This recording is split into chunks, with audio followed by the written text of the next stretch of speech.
Hello, hello, hello, hello, hello. Let me just have my coffee. I don't know how I spilled that. It's 2 o'clock. I just woke up to get to work. Well, not to get to work, but for my day.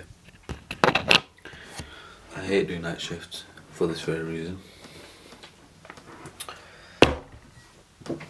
Oh, bloody hell. Yeah, I hate doing night shifts for this reason. I literally have the most inconsistent sleep schedule. On certain days I'll be waking up at God knows what time. Like, it's just horrible. I wouldn't advise it, that's for sure.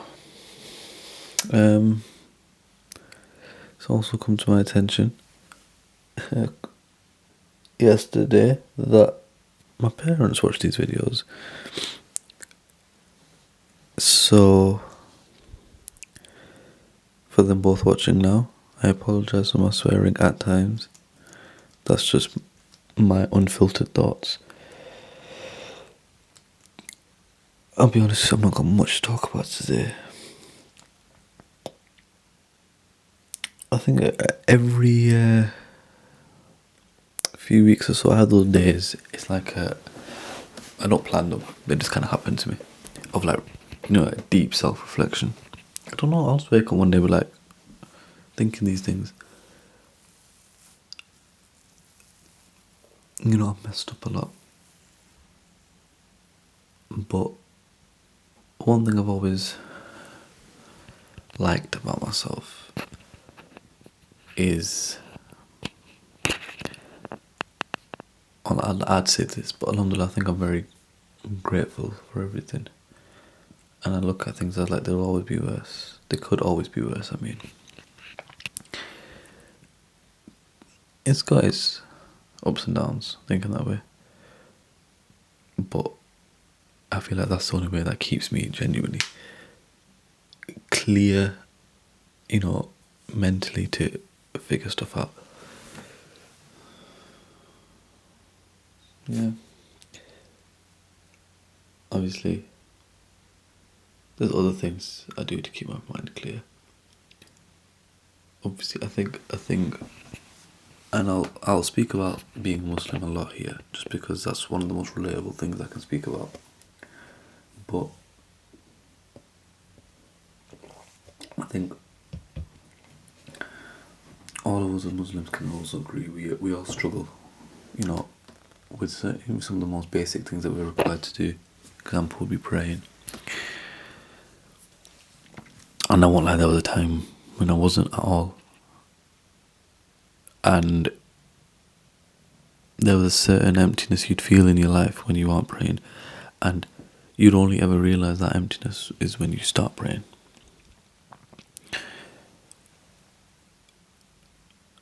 And it's just an amazing thing. As you're praying, you just naturally, your body starts to dislike all these things that you're not supposed to like in the first place. I'll give it like music. I won't lie, I enjoy music a lot. But when I look at it and I think this is ruining things for me. Because music is such an influential thing in our day-to-day that people just don't even think of it. That's how like influencing music is, right? So that's something I try and cut down. Obviously, I've got ups and downs, and again, I'll make those mistakes where I'll start listening to music again. We're told also your belief, your faith, it fluctuates, so that's just how it goes. But what I've always said is, if I do anything, life is about input. We unfortunately have no control over the output. These videos now, yeah, I could do these videos for a year consistently, yeah. But if they aren't meant, or if it's not, written for me that these are going to do well and give me any sort of success. They won't give me success, and I'll just be talking to a camera for a year like a dickhead. But at least I'm doing it. You know what I mean? It could be, that old meme, the guy mining, two of them. I'll put up on the screen or some shit. Two of them, and one's like about to hit the diamond. The other one's about to hit the diamond. He turns around, and one keeps digging. And he finds him. I'll just be the guy that keeps digging. Yeah, I don't know where I was going with that. But I'm gonna show two things actually. Two books that I read on a daily basis, or I find myself rereading quite a bit, that are quite good. And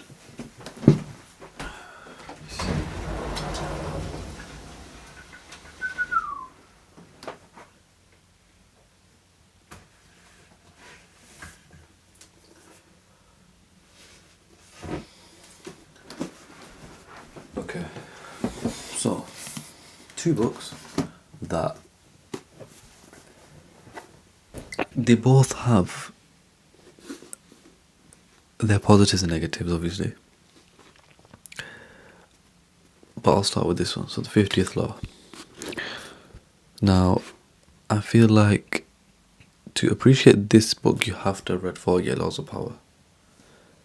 Because you'll realise when you read 48 Laws of Power, whilst a lot of the things in that book are good, they make sense.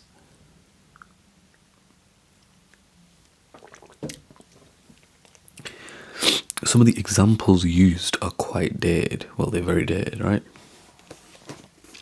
But with this, obviously, it's 50 Cent and Robert Greene. Now, I'm not trying to say it's 50 Cent, some sort of, I don't know, type of thing. But this book uses examples that they're not necessarily relatable, but they are signs, or they're not signs, they are analogies and things that you would understand a lot more in our age bracket than someone reading 48 Laws of Power. And in itself, it's just an entertaining book. If you really take in what you're reading, this is a good book. Right, now this is another one, Atomic Habits. This is my favourite book, simply because most books, I'd say 98% of books, don't read. Reading them, you're reading out enjoyment, and you're filling your mind with positive things. It's kind of, reading is essentially just you learning. You're not really going to do anything. Or you reading 10,000 books like 50th Law, they ain't necessarily going to change your life. You are just going to be more not tapped in, what do you call it?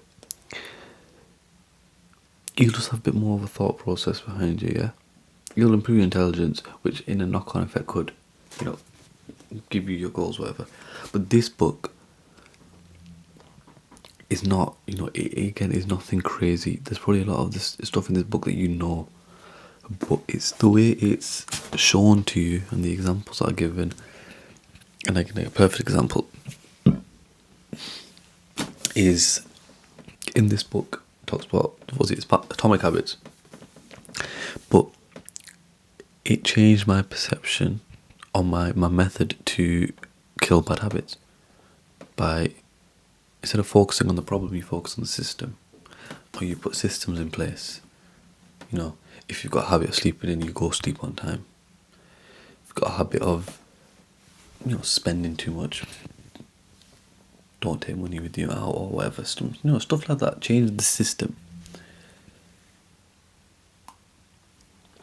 Obviously, now another book that I've obviously from a very young age we read it is the Quran, and what I'd advise everybody to do, and I mean this to everybody,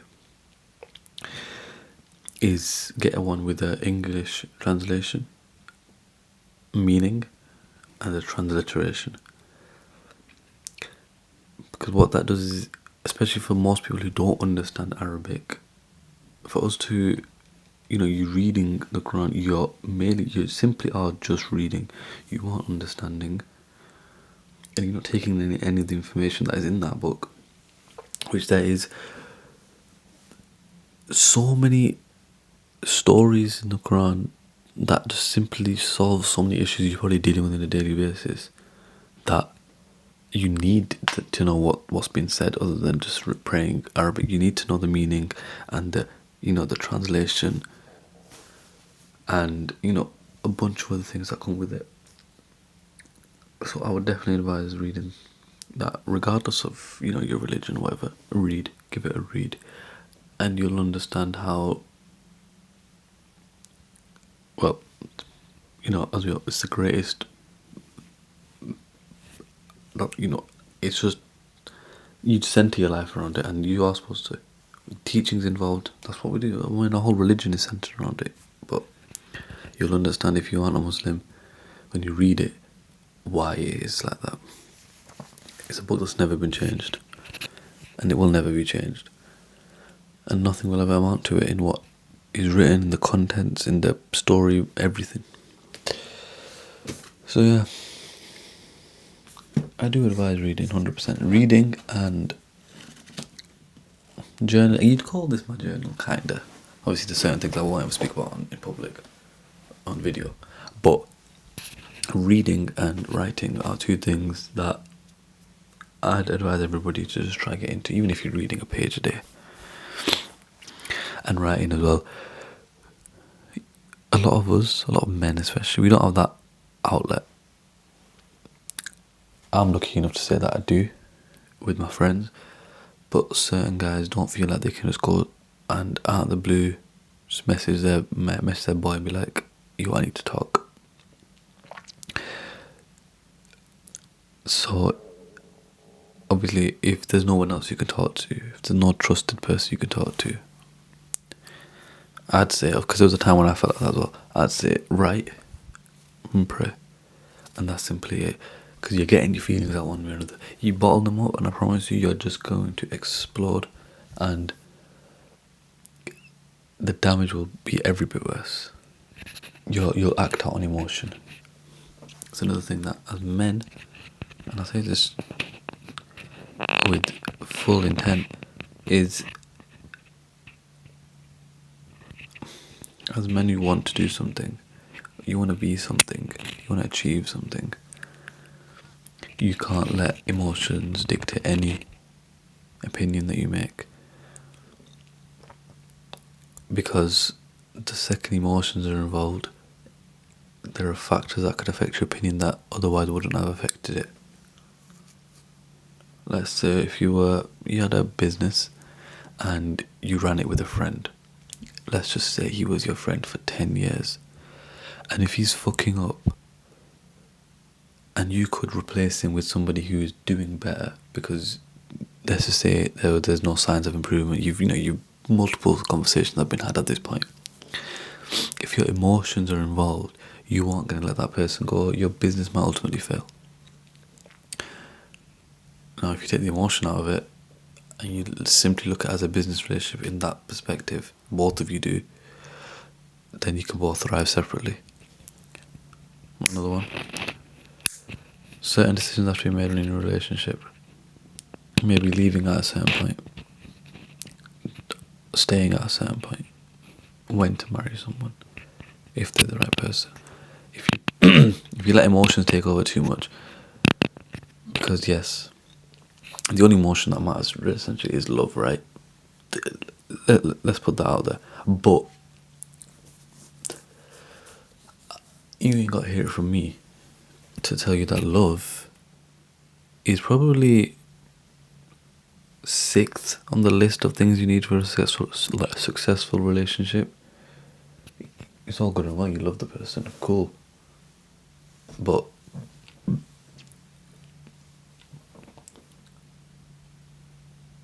did the flies got my coffee? No. Yeah, it's all good when you love the person, cool. No one's saying don't love them. But there's so many other things.